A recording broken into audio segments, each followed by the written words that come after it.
G'day, my name is not Mark. It's Jacques. Evan. Dennis. Here. Silas, and... What's your name again? Is it Matthew?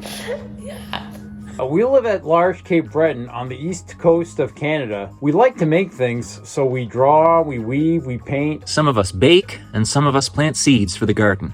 And we help each other out along the way. But all of a sudden, when the lockdowns came, we had a lot of time on our hands. We built some shelves for a friend. Then we built some other shelves for other friends. We tried to fix someone's dresser, and that didn't go very well. But we found out that we really liked doing this kind of work together.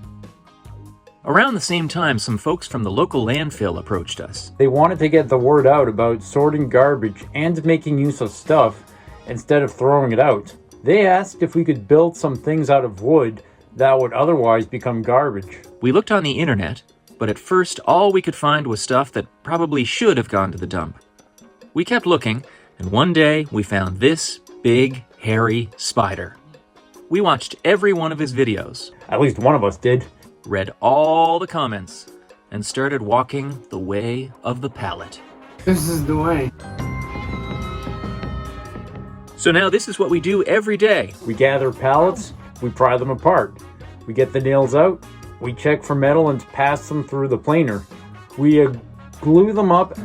Then we clamp the shit out of it. We just can't get over how beautiful this stuff is. And it was going to be garbage. We kind of love how much work this work is, because now there's a job for everybody. So we finished our biggest project yet. We glued up pallet blocks. We sanded and filled and sanded some more. We made sure to check square and chamfer all the things. We covered it with beautiful hard wax finish. And we built a conference table for those folks at the county who are trying to reduce the wood waste in our beautiful little corner of the world. We owe it all to you, Dainsey. Originally, this video was meant to be an entry into your pallet challenge contest.